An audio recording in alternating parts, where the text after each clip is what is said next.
రాకాలోకంకి స్వాగతం. జై హింద్ మిత్రులారా. అన్ని వైపుల నుంచి అపజయపు వార్తలే వస్తూ ఉంటే, అన్ని వైపుల నుంచి ఇబ్బందులు ఎదురవుతుంటే వ్యక్తి ఏం చేస్తాడు? ఎక్కడో ఒక చిన్న డ్రామా ఆడి తాను గెలుస్తున్నట్టుగా లేదా తాను విజయం సాధిస్తున్నట్టుగా తనకి ఇంకా భవిష్యత్తు ఉన్నట్టుగా చూపించుకునేటటువంటి ప్రయత్నం చేస్తారు.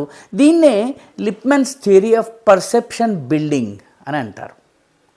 పూర్తిగా ఓడిపోతోంది పాకిస్తాన్, అన్ని వైపుల నుంచి దెబ్బతింటోంది. పశ్చిమ సరిహద్దులో అశాంతి ఉంది. ఆఫ్ఘనిస్తాన్ అసలు ఆ సరిహద్దునే గుర్తించడం లేదు. తెహ్రీక్ తాలిబాన్ పాకిస్తాన్ ఖైబర్ పఖ్తూన్వాని దాదాపుగా తన గుప్పెట్లోకి తీసుకుంది. పాకిస్తాన్ సైన్యము పలు జిల్లాల్లోంచి వెనక్కి వచ్చేసింది.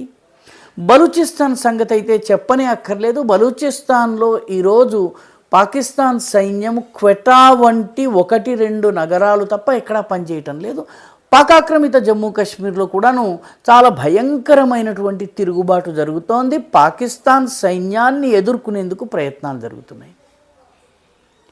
అంతర్జాతీయంగా కూడా పాకిస్తాన్కి పెద్దగా అనుకూలమైనటువంటి వార్తలు ఏమీ రావడం లేదు. ఇరాన్ తోటి శాంతి ఒప్పందం అమెరికాకి కుదురుద్దామని ప్రయత్నం చేస్తే అది కాస్త భంగపాటైంది.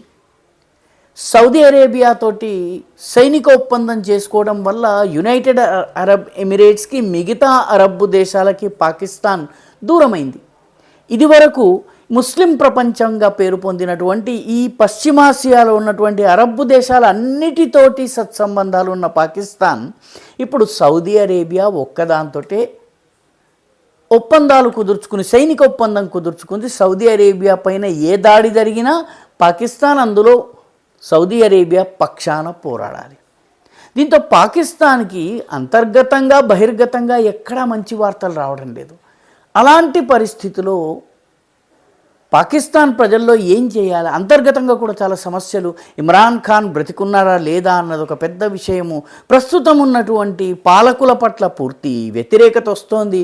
సైన్యాన్ని కూడా ప్రజలు విమర్శించేటటువంటి దశ ప్రారంభమైంది. ఇవన్నీ తప్పించుకోవాలంటే పాకిస్తాన్ లిప్మెన్ థియరీ ఆఫ్ పర్సెప్షన్ బిల్డింగ్లో చెప్పినట్టుగా ఒక టెక్స్ట్ బుక్ కేస్ ప్రారంభించింది.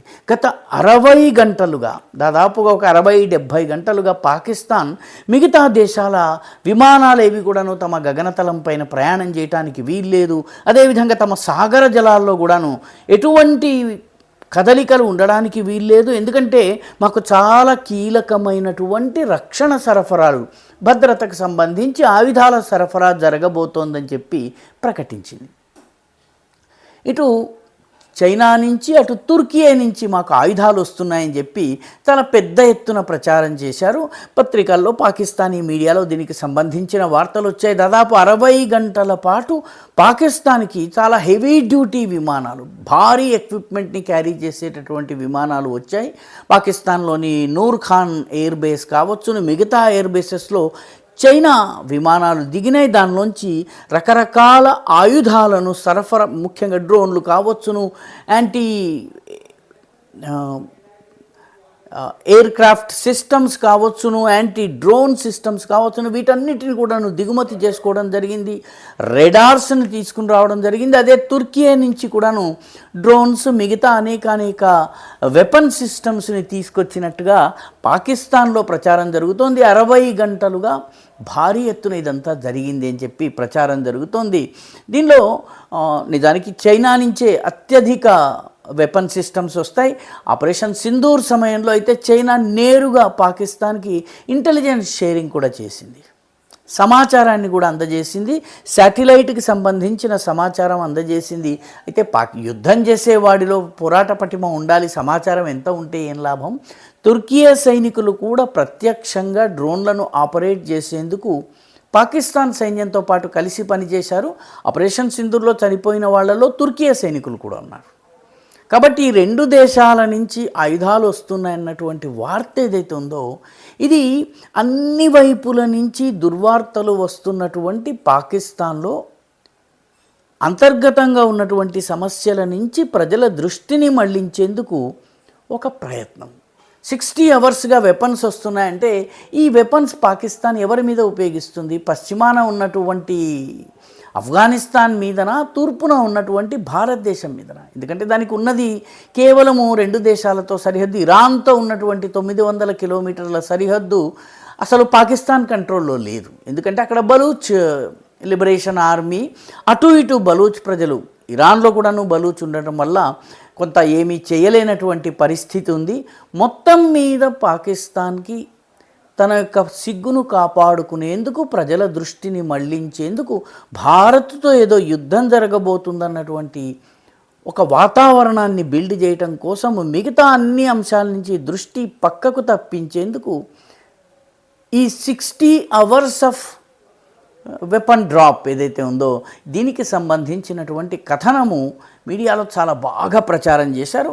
వాస్తవానికి ఈ 2 దేశాలతోటి మొదటి నుంచి ఒప్పందం ఉన్నప్పటికీ కూడా ఇదంతా కూడాను అంతర్గతంగా ప్రజలను దృష్టి మళ్లించేటటువంటి ప్రయత్నమేనని చెప్పి నిపుణులు అంటున్నారు. నిజంగా ఈ వెపన్స్ వచ్చినట్టయితే ఏ వెపన్స్ వచ్చాయి, ఎటువంటి ఆయుధాల సిస్టమ్స్ వచ్చాయి, దానికి సంబంధించిన ఏ వివరాలు ప్రస్తుతం బయటకి రావడం లేదు. మొత్తం అంతా కూడా గుట్టు చప్పుడు కాకుండా జరిగింది. కాబట్టి Pakistan Lippmann's theory of perception building తన ప్రజల మీదనే ప్రయోగిస్తోందా? ఎందుకంటే పాకిస్తాన్కి ప్రస్తుతము అత్యంత బలహీనమైనటువంటి స్థితి ఉంది. ఆఫ్ఘనిస్తాన్ వైపు వెళ్ళలేరు, భారత్ వైపు రాలేరు, ఇరాన్లోకి వెళ్ళేటటువంటి పరిస్థితి లేదు. ఇంకా ఏ దేశంతో సరిహద్దు ఉంటుంది? చైనాతో ఉన్నటువంటి సరిహద్దు కారకోరం హైవే అంత ఉపయోగపడేటటువంటి సరిహద్దు కాదు. అక్కడి నుంచి వచ్చేటటువంటి సరుకు సీపెక్ ఇప్పుడు సమస్యల్లో ఉంది. సముద్ర మార్గంలో పాకిస్తాన్కి 4 పోర్టులు ఉన్నాయి. కరాచీ పోర్ట్, పోర్ట్ కాసిం ఒకటి ఉంది, అదేవిధంగా ఉమైరా అనే పోర్ట్ ఉంది, పస్ని అనే పోర్ట్ ఉంది. ఈ 4 పోర్ట్లని భారత్ గనక దిగ్బంధనం చేస్తే 1971లో దిగ్బంధనం చేసింది, కార్గిల్ యుద్ధ సమయంలోనూ దిగ్బంధనం చేసింది, ఆ తరువాత ఆపరేషన్ సింధూర్ సమయంలో కూడాను మన నౌకాదళం సిద్ధంగా ఉంది. కాబట్టి ఈ 4 పోర్ట్లని దిగ్బంధనం చేస్తే పాకిస్తాన్ యొక్క వాణిజ్యం ఉండదు, పాకిస్తాన్కి సంబంధించినటువంటి వ్యాపారం ఉండదు, ముఖ్యంగా పాకిస్తాన్కి సంబంధించిన చమురు దిగుమతులు కూడా ప్రభావితమవుతాయి. కాబట్టి ఈ అన్ని సమస్యల నుంచి దృష్టి మళ్లించేందుకు పాకిస్తాన్ తుర్కీ నుంచి, చైనా నుంచి ఆయుధాలు వచ్చాయన్నటువంటి కథనాలను ప్రచారం చేస్తూ ఇందులో కొద్దిపాటి వాస్తవం ఖచ్చితంగా ఉండవచ్చును.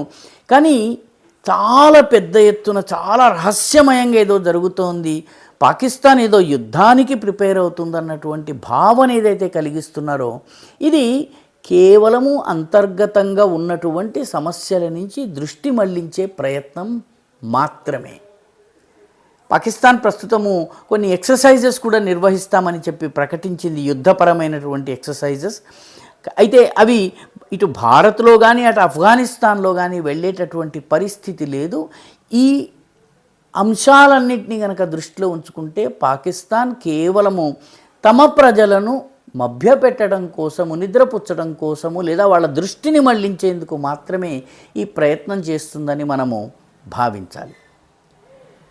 ఈ వీడియో మీకు నచ్చినట్టయితే లైక్ చేయండి, షేర్ చేయండి, ఈ ఛానల్కి సబ్స్క్రైబ్ చేయండి. మీ అభిప్రాయాన్ని కమెంట్ల రూపంలో తప్పనిసరిగా పంపించండి.